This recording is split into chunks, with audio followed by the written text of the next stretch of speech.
into balanced living with Dr. Marissa. Promise you joy in the mystery. Dr. Marissa, also known as the Asian Oprah. Her mission, to be a beneficial presence on the planet. Her purpose, to be your personal advocate to live, laugh, love, learn. Her life motto, don't die wondering. Take back your life with Dr. Marissa Pei.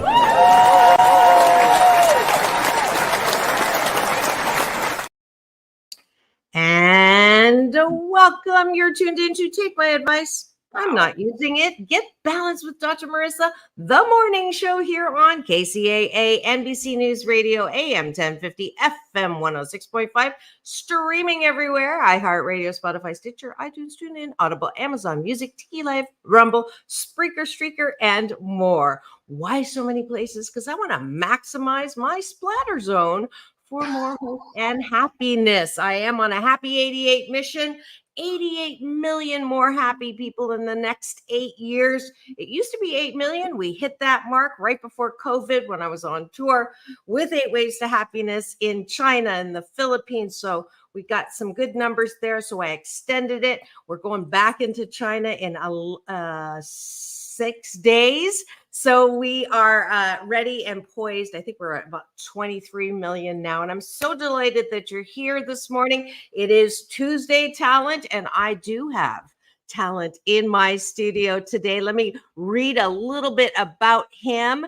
You may still recognize him from one of the most iconic, I would say it really started TV as the place to gather. I don't know. I really loved that show when I was a child myself, although I'm ageless, #ageless. It's a classic TV show, Little House on the Prairie. You may remember in my first year, and it's now my 12th year on the air, on camera, I had mean girl Nellie, Alison Arngrim, and now in my 12th year, I have Laura Ingalls' love interest. His name is Dean Butler. He's an actor, producer, and director, best known for his role as Almanzo Wilder in Little House on the Prairie, based on the beloved Little House book series written by Laura Ingalls Wilder. He was a producer for NBC Golf's Emmy-nominated series Feherty. I'm going to have to ask you for that. For over 10 seasons, Dean lives in California with his family. And I brought him here because pretty soon he's going to have a book out. And he invites readers on a heartwarming journey of entertainment, love, and life, told with a characteristic candor and wholesome charm that reflects the beloved characters he's played. Prairie Man is sure to delight fans of the Little House on the Prairie. Please welcome to my studio, Dean Butler.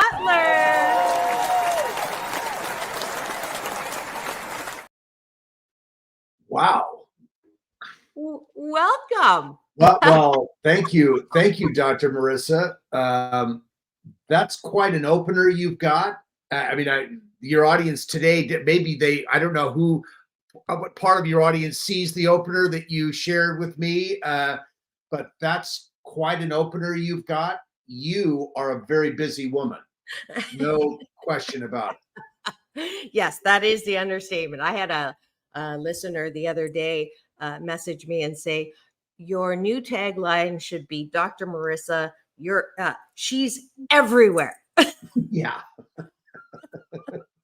And that's a very intentional thing too. I mean, nobody does that. It doesn't just happen. Nobody does that who doesn't want to do that. So clearly you are a person who wants to be seen and heard, and you want to talk to people, and you clearly have been doing this for a long time. When you told me that you've been on the air weekdays for 600 and something consecutive days, that's mind-blowing.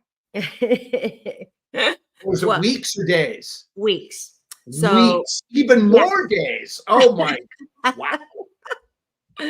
Well, thank you. And you're one to talk. It takes a recovering overachiever to recognize one. I had no idea about the Golf Channel thing. That's kind of cool.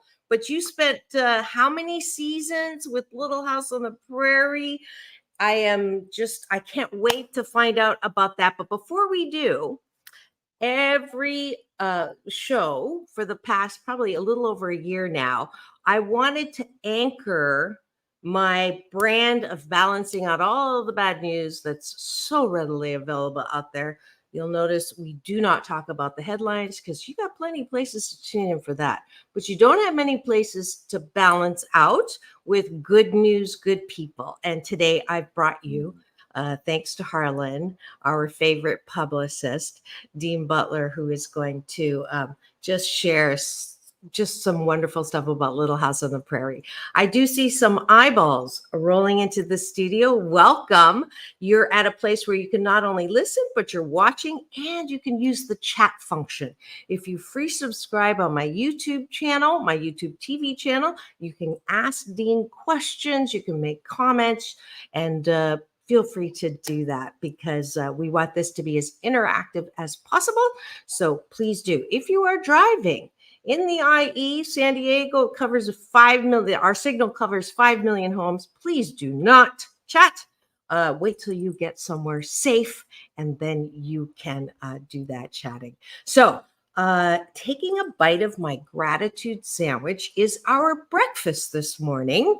And my breakfast, sharing my guest with you, we're going to just give you a little sample of what I would like you to do every single morning before you start brushing your teeth, getting dressed, thinking about all the things you have to do, getting people ready. I want you to just sit up and say out loud 8 things you are grateful for. We're not going to do all 8 this morning because I want to get to his story, but we'll just do one gratitude each. And gratitudes I define as things that are outside yourself. And then after that, we're going to do the bottom of the bun, which is what do you like about yourself, and turn the gratitude inside. So we work our muscle of self-appreciation, self-love, self-care, which seems to be missing because we got a lot of people walking around with their antenna going, who likes me? And with social media, it's even worse. Literally, who likes me? How many likes do I get? So I don't care about numbers. I've never cared about numbers because I just don't want that to be the measure. I want you to be able to go, I did a pretty good job. So yeah, I just threw this on Dean. He was not warned ahead of time, and I do that for a reason so that everything is as spontaneous as possible.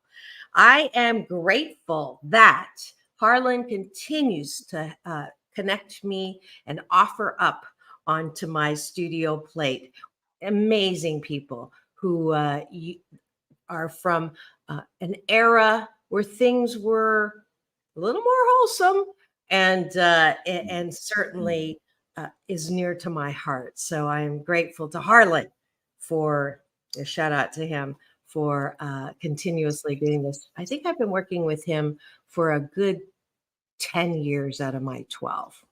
So yeah, what are you grateful for, Dean? Well, I'm gonna echo you right there. I'm grateful for Harlan too, and I've known of Harlan because of my friendship and my colleague Alison Arngrim, who you've had on your program.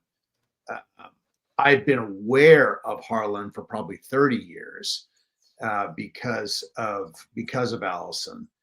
And when I started on this journey to do this book, Prairie Man, I knew that it was going to be really important to talk about it intentionally before it came out. And knowing what a great job Harlan had done for Alison, Harlan was my first call, absolutely, to say, will you help me with this? And he's spectacular. He really, truly is spectacular. So I'm very grateful for that. And my goodness, I guess something really simple. I'm grateful for hot coffee in the morning as I start my day. Absolutely. I set up the coffee at night before I go to bed. So as I come into the kitchen half awake, I can just hit the button and turn it on, and it's dripping. Just so you look like you're drinking. Are you drinking like looks like lemon water or just cold water? It's straight vodka. I'm just kidding. I'm just kidding. I haven't drank in 15 years, but I could not resist that joke. It is sparkling water plus aloe water. This is my drink of choice. It's very refreshing. But I understand the coffee. We did that already. I am grateful every day for my coffee. I am one with my coffee. I love my coffee. And until I get a sponsorship deal, I am not saying what coffee I'm drinking. I never drank coffee at all until I came to Los Angeles. I was as a young guy, my father was a tea drinker. And so, it was constant comment. It was, constant comment in the morning. But when I came to Los Angeles and started hanging out with actors in coffee shops, talking about the great performances that were on the big screens at that time, it just made sense to connect with actors over coffee. And because that's what a lot of the actors I was hanging out with were drinking. So, that's where I got hooked to coffee. And now it's all these years later, 40 years later or 45 years later, this is what I drink in the morning. Absolutely. And it's just part of it. It's a very welcoming part of my day. And of course, coffee's become such a huge part of our culture now. Yes. That will spend inordinate amounts. We do. We were talking in the green room about my maybe not recovered overachiever part of me. And Dean asked me if I had a team. And the last assistant that I had said to me, did I emphasize last? Said to me, if you didn't have a Starbucks every day, you could pay me more. So it's not depending on how many Starbucks you have, I guess that's just one. This is why I'm a solopreneur. I can expect things from myself, but I don't have to expect anything from anybody else. But let's not go there. We are talking about gratitude, appreciation. Let's go to the bottom of the bun. I appreciate that I can do all the things that I do. I think I've tricked my body into thinking that I still am in my 30s. And I appreciate my Energizer, Pink Bunny, internal, go do it. Just the gospel according to Nike, just do it. Yeah. What do you like about yourself? I do appreciate that I'm willing to step into things and try things that maybe I haven't done before. For whatever reason through my life, I guess, that old phrase, ignorance is bliss. I have been willing to I've been comfortable with ignorance about things that I've been willing to try. And I think, and you can only really go in with your eyes wide open, not knowing what you're walking into once. After you do it, then after you do that, then you learn something about that experience and you can decide if you want to walk in again. But I think you have to be willing to walk into things. If you're going to do anything in your life, you have to be willing to walk in doors that maybe you don't know exactly what's on the other side. Yes. And absolutely. So that's been a big thing for me. And I think so many people I know in this world have, as much as they have a need for control, and I think there is a need for control, but there also has to be a willingness to explore and try and take a shot in order to get anywhere. So that's right. That's right. Great. Well, I'm grateful for that, the willingness to do that.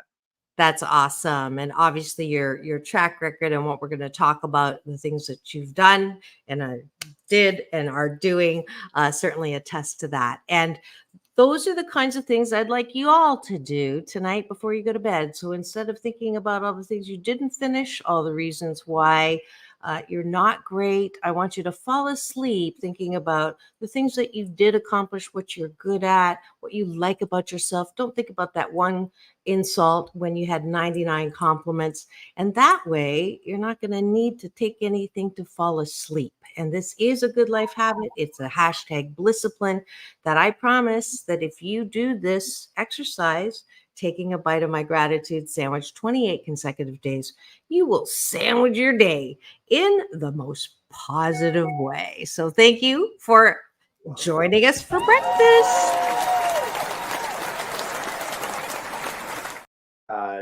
Dr. Marissa, not about giving yourself a break or not focusing on that one negative thing.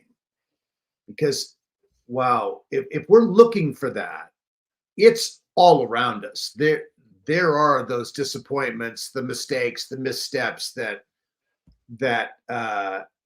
hit us every day at one thing or another. It could be a tiny thing, could be a big thing, but to be able to move past that and just keep going, that's a great thing to encourage people with, because it's so easy to get bogged down in the disappointments and the things that stop us. Absolutely. Yeah, I mean, it's just really, that's real stuff. No question about it. That's very real. Yeah. And I'm glad that you brought that up. We're going to now, for those of you who've just joined us in studio and are wondering what's going on Take My Advice, I'm Not Using It, Get Balanced with Dr. Marissa, the morning show. I have a wonderful guest today to treat you with. His name is Dean Butler, and you will remember him on Little House of the Prairie as the love interest of Laura Ingalls. And I had plenty of fans. I can always remember, oh, you're so cute. I don't know. People would compare you with the dad, right? Who's cuter? Oh, who's cuter, me or Michael Landon? Wow. Yeah, I guess that's cuteness is in the eyes of the beholder. So, and there's a whole thing we have in our world, like, are you an Almanzo guy or an Adam guy? Adam, of course, was played by a wonderful actor, writer named Linwood Boomer. So, and we were the two sons-in-law. And so you're either on Team Adam or Team Almanzo. So it's like, we get that a lot too. And of course, I mean, Michael was an exceptionally gifted aesthetically, and wonderful eyes, an amazing smile. Was his personality equally as attractive? I think he could be an enormously outgoing. I mean, he was a very extroverted person, although, well, that's interesting depending on who you talk to. There are people who knew Michael who would say, no, Michael was very shy and he covered his shyness, or he pushed past his shyness with this very brassy sense of humor that he had. I think there's something to that, because Michael was when he was public, he was very intentionally public. He was a guy who he wanted to hold the floor. I mean, when Michael was on, he was on, and he held court around him. And people, because of who he was and the way he presented himself, people were very prepared to buy into that. And he was very entertaining. He told very funny stories. He told some pretty risque. Yeah, risque, good. Yes, that's a good word. That's a word my mother would use. Yeah, I mean, he absolutely did. I mean, he could tell pretty racy stories when he wanted to do that. How long were he could also tell wonderful, sweet stories too. He was a very special guy. Michael didn't grow up in a happy house at all. He grew up in a very unhappy home. And But let's talk about you. Okay. Oh, so we all of us who are on Little House are in many ways in the Michael Landon business, and Right. so there's a lot of giving thanks to Michael for all of us, because he really was singularly responsible for putting everybody who was there around him in that program in those positions. Interesting. Michael I did didn't not know need that. a lot of approval from the network. He did what he wanted to do. Wow, I did not Yeah. know that. Yeah. And okay, so I'm gonna the question that I'm known for at the beginning is, did you think when you were a kid that you were going to be doing what you did and what you're doing now? Like when growing up, and some guests will say yes, but most guests Yeah. will say No, I would say no. I would say no, definitely. I grew up as a very shy kid.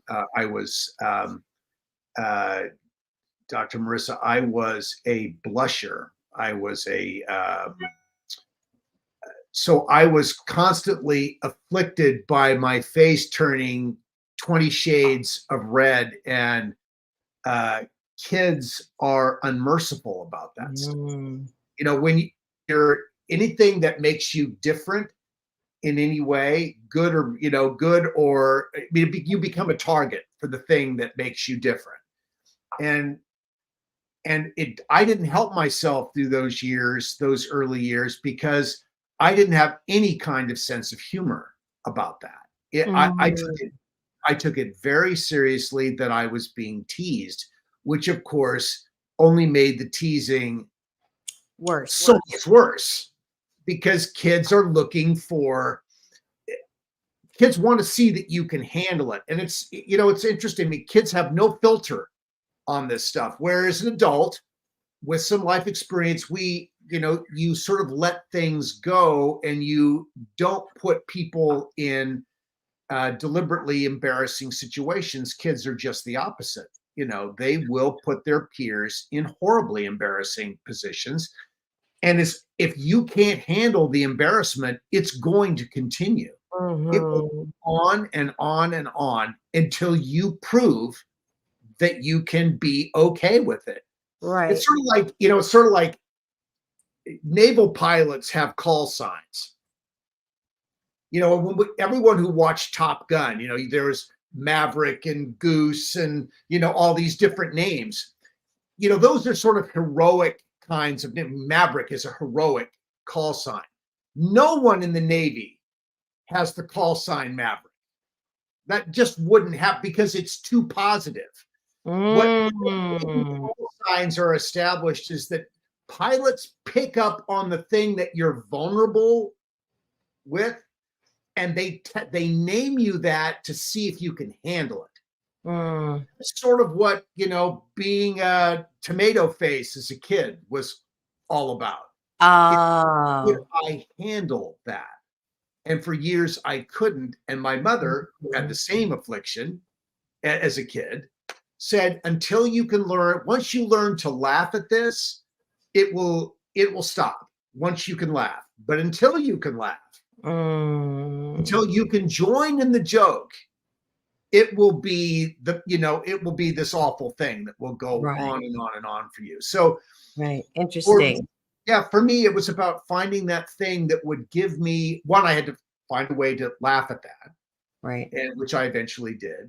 But I think, Doctor, I think you understand. You've talked to so many people. We all of us, you, me, everybody, need to find that thing in our lives that we not only enjoy, but that we're perceived by others as being good at. We all need that validation. Right. To be wanted, needed, and loved. My bonus dad says that all the time. He's 94. And the wisdom from him. My Chinese dad left because of COVID. It's not COVID, lymphoma. So he's in heaven. But he had that same, I love that African American saying. It says, when there is no enemy within, nothing outside can hurt you. Right? That's really good. Isn't that good? Yeah, because I had to, and I still deal with that. I was raised being called fat, ugly, and clumsy. And Fat, I ugly, and clumsy. and by my mom, Tiger Oh, Mom, your right? My mom. And then, I started at 7 eating more, and I did become heavy. And then they would call me a chunk, which is a fat. And then I don't even want to say the derogatory word, but you know what I'm talking about. Yeah, you do, yeah. So but it was, again, until I could laugh at it and go, well, you think that's bad, or that acceptance of myself. I Yeah, think that acceptance. Why do you think I do the gratitude sandwich, right? yeah, That sure. bottom is the most important, and yet we're told, don't toot your own horn, don't talk about yourself, you're not all of that. And it really hurts us in the future because we don't have that sense of, I'm not that bad. In fact, I'm kind of good. And people laugh at me all the time because I go, I'm 88% fabulous. How do you arrive at the 88%? So I know you thought I was Swedish, but I'm actually Chinese. And in Chinese, 8 is a magic number. It's a Okay. homophone for good fortune. So 88 is double good fortune, and we're not perfect. That's the other way you picked up on it with that one insult in 99 compliments. A lot of us are have that affliction, that dis-ease with life called perfectionism. But Yeah, of anyways, course. we're people are here to listen to about Little House on the Prairie, and I don't want to disappoint them. So, how did you get into acting, and how did you land on Little House on the Prairie? Well, I mean, I'll going back to the getting into acting. That was something I had no access to at all as a little kid. As a young person, my mother was a very dramatic, outgoing, extroverted person. She still is. My grandfather was a wonderful writer and wrote children's plays. With my blushing, I didn't want to get up in front of people because I knew that something I would say or do something, and I would turn into a tomato, and that would be embarrassing to me. I remember in junior high school, my English teacher was trying to get me out of myself and gave me a small part in a play that we were doing in class, and I had 3 lines and forgot 2 of them in the performance, and it was just, I said, I could never do this. It was later, and what we're doing right now. I mean, I look at this off to the left side, my left, looking at you. You have your microphone in front of you. So, when I was a sophomore in high school, my geometry teacher invited me to do the official scorebook at varsity basketball games in my high school. So I was not a good geometry student. I was not a particularly good student at all. I was a very well-behaved young man. This was my parents said to me, for better or worse, and this was sort of like, in some ways, like what your mother said to you. My mother said to me, and not with no hostility attached to it, you may not be the brightest young man in your class, but at least you can be well behaved. You can be quiet. You can speak when you're spoken to. You could raise your hand. And your teachers, I was told, your teachers are your authority in school. They are right. We will always believe them when they tell us about what's going on with you. So you need to respect them. And so I grew up being very, very respectful of authority figures. So when my geometry teacher invited me to come and do the book because he thought this was something I could do well, I agreed. We had a wonderful basketball team that year. I'm sitting there at the scorer's table before the game begins, that first game of the season.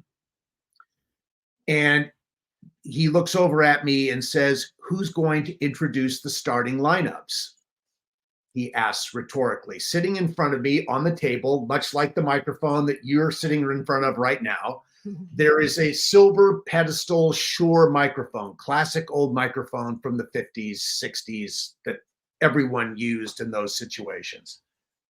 And if this was a movie, the gym would have gone dark, all the sound would have gone away, and there would have been a spotlight that came down on this microphone that spilled onto my face. And I tell you, Dr. Marissa, my life, the door to my life opened with the glow on that microphone that I was can visualize it now. shining on me. And when I spoke, what was interesting about it, what was powerful for me about it, and it was different for me. This is the thing that made it what made it special is when I spoke into the microphone, the names of the guys playing in the game, the audience applauded, they cheered, they yelled, so there was something that was very positive that came back to me, applause, when I spoke the names of the people, the guys that were playing in the games. That they weren't cheering me, they were cheering them, but I was the one who initiated that cheer. The I association. triggered that Yeah. with what I said. Yeah. That was a very powerful moment for Wow. me. And I really think if I were to trace one thing in my life that was the turning point moment, it really truly was that, more than anything else, because I came to the conclusion that I really wanted to be seen and heard, not laughed at. I wanted to be seen and heard and respected for what I said. This was the first opportunity that I perceived that I had been seen, heard, and respected, because my peers came to me afterwards in the years that followed that, because I became the announcer at our basketball games throughout the remainder of my high school career. And that became my identity, right, with my peers. And it was something that was singular for me. No one else was doing that. right, and positive, And puts you in the spotlight. And if All you've of just tuned in and you're wondering what's going on in What studio, is this? Yeah. we have a wonderful conversation going.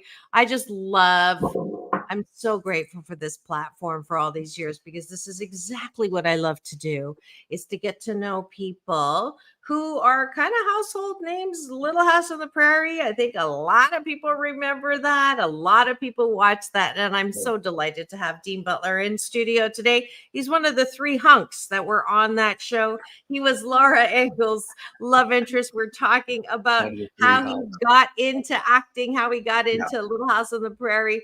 I want to welcome into my cashew gallery, we have More Music, who is better known as my co-host on Wednesdays. It's Dr. Tiffany Tate, and she's here to support and also to have some fun in studio. Tomorrow she'll be on with me every Wednesday. It's Doctors in the House, so we invite you to come back tomorrow at 9. And I know she's having a great time listening to Dean Butler, who is the actor that played Almanzo, Laura Ingalls' love interest. How did you get cast onto Little House on the Prairie?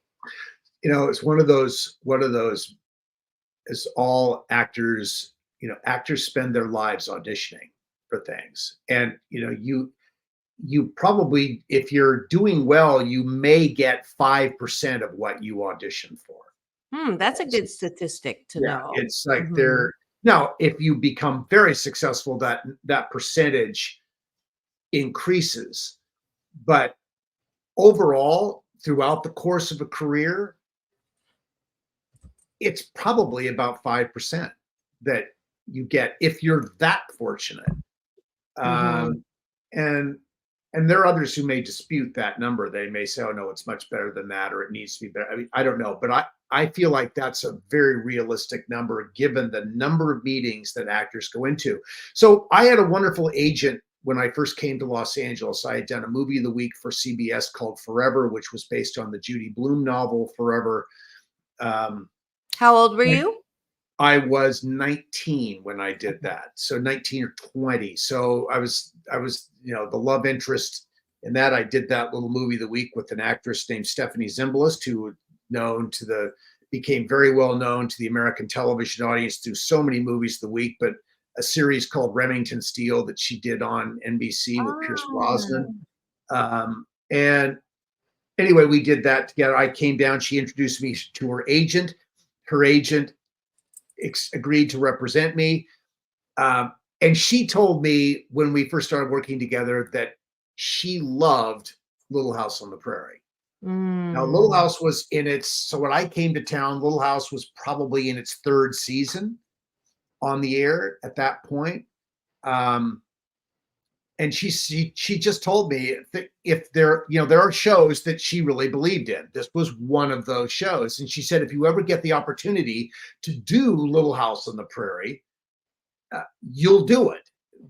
And Ina was the kind of woman who, when she told you something, you listened and you're going to take that advice because she was very knowledgeable. This was she was the head of International Creative Management's television division.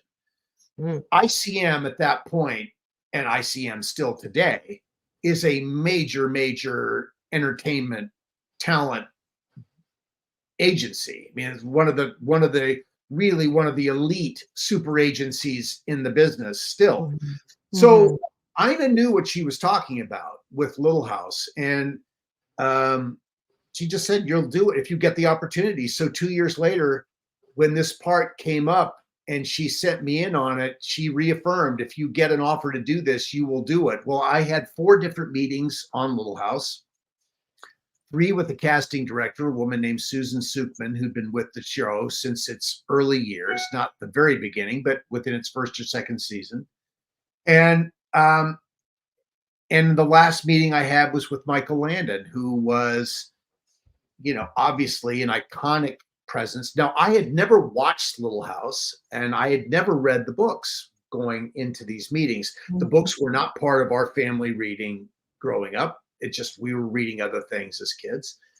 And at that age and stage, I was not watching Little House. I was watching Monday Night Football games on ABC during that time. And we lived on the West Coast. So the games came on at 6 and you were into the second half by 8 o'clock when Little House came on. And that's when I became aware of Little House, is 8 o'clock on Monday nights. And it was put there to counter program against Monday Night Football. Wow. I was the Monday Night Football demographic at that point in time in my life. There was no way I was tuning away from a good football game on a Monday night to watch Little House on the Prairie.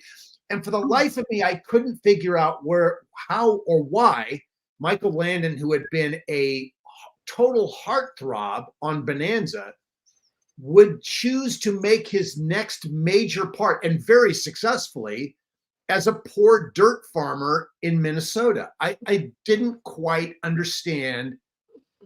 It didn't make any sense to me. I'd seen promos. I got I saw. I knew what he looked like on the show. I understood his costuming. I knew what the regular characters looked like.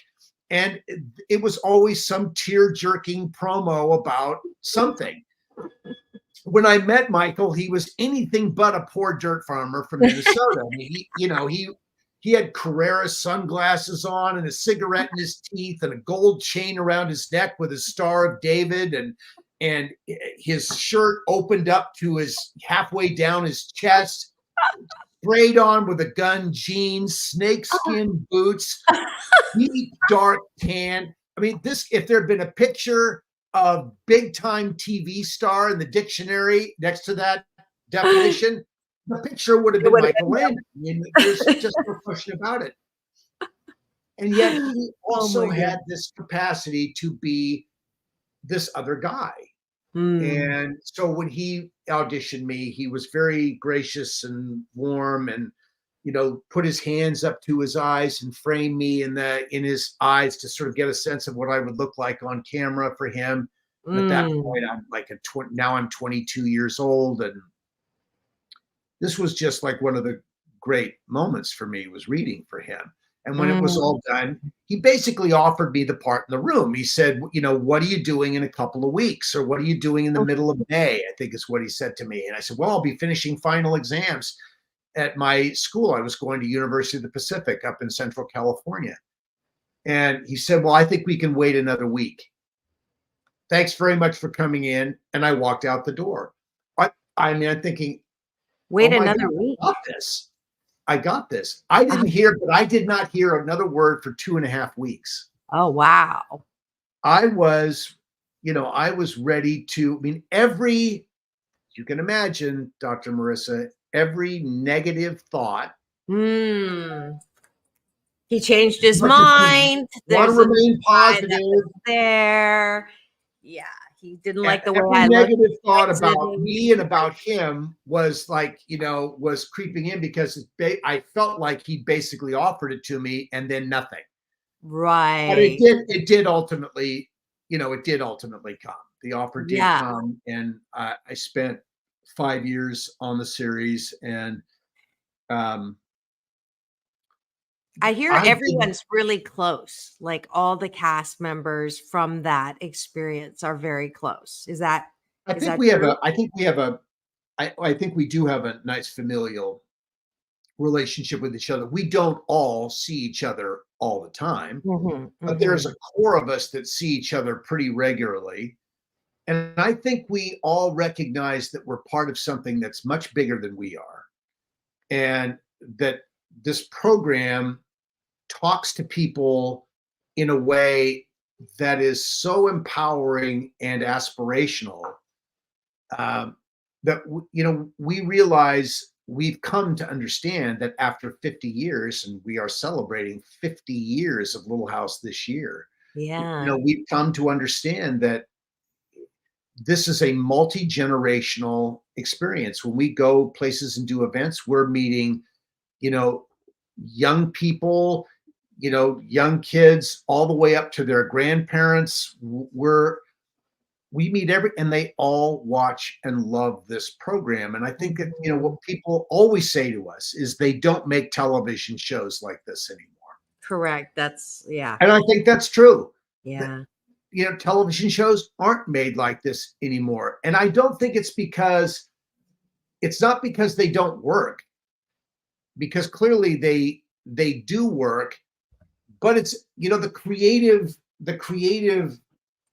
mindset of people has evolved, and stories are much more nuanced. And, there's all these stories that we see today. And, I don't watch everything, but the things I watch, I'm always struck by how there is such conflicted morality and ethical considerations in so much of what is made today, which is reflective of the culture, where we see morality and ethics which are highly questionable all around us. And so our entertainment is naturally reflecting that. Correct. When Little House was made, Little House premiered a month after Richard Nixon resigned the presidency and left the White House. Little House, and I think America was in shock when that happened. We'd never experienced anything like that as a country. In comes Little House with this very crystal clear moral compass about what's good and what's not good. And Little House's lessons were very aspirational. It showed you the right way to behave, and it showed you the consequences of maybe questionable behavior. Nellie. Nellie and Mrs. Olsen were, the symbol, and there were other villains, but they were the regular villains. They were the regular antagonists. If something bad was going to happen in Walnut Grove, it was going to start with Mrs. Olson and her daughter Nellie. No question about it. That's where it was. And audiences, what's powerful about that, Dr. Marissa, is that in that clarity, there are lessons to be learned. And Absolutely. I think that the world is more complicated than that. The world is not that transparently easy. Yes, there is duality, and we all do have to make choices that are at times maybe not, or we do make choices that maybe are not our first instinct, but we make them because we need to make choices. But I think what Little House was encouraging, what was important to Michael, was to make a program that gave people considerations about the value of making good decisions.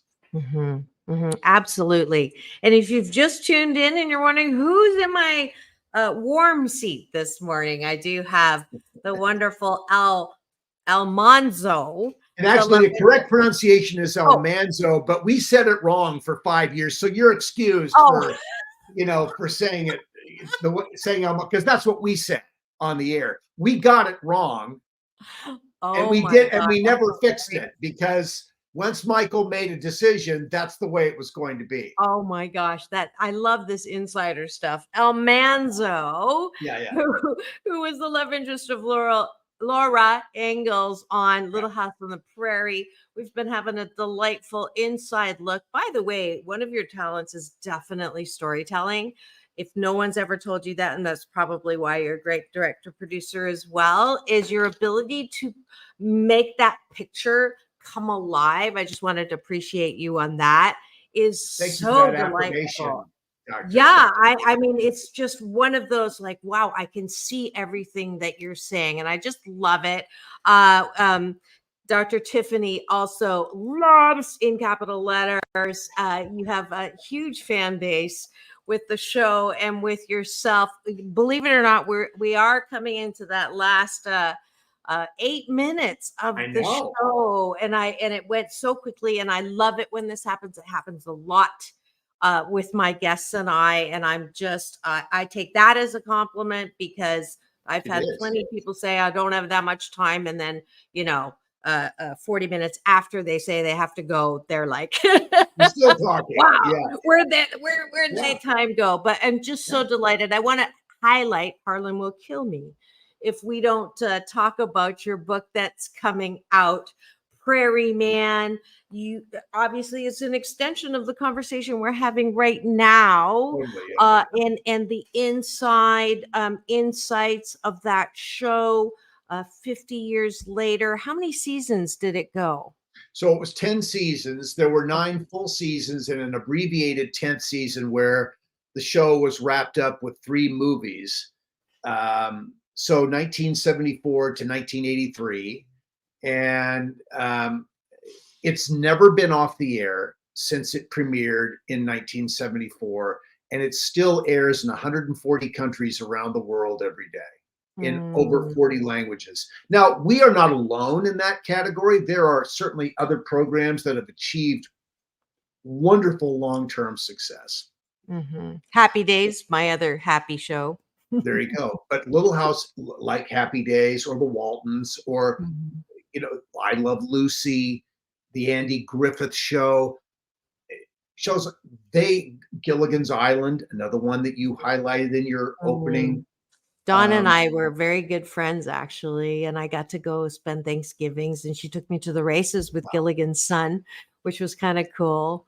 But anyways, but Little House is one of those programs that's had this wonderful long life. And so, as this year, I made the decision to write Prairie Man because it felt to me like there would be synergy around Little House in its 50th anniversary year. And so it just, in 2022, I really started focusing on this. And in early 2023, I sat down with a hot cup of coffee in my computer and started writing. And July 31st, I turned in my first draft. And now on June 25th, the printed version of this will be available to people. And, you know, if you're a Little House fan, or if you're a fan of 80s television, or I talk about musical theater a little bit because I've had some experience there with talk shows because of the Feherty program on NBC Golf.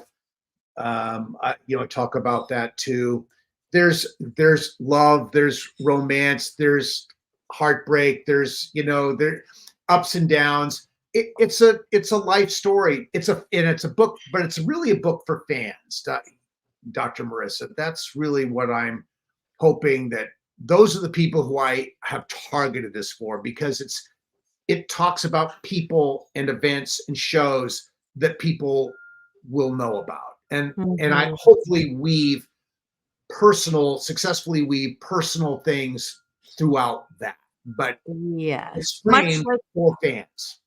Absolutely. And much like you've just done here, you've gotten the preview for the book. I can't imagine it being that different than the wonderful conversation we've had, weaving in life lessons, weaving in experiences that we don't know about, and the mispronunciation of TV names.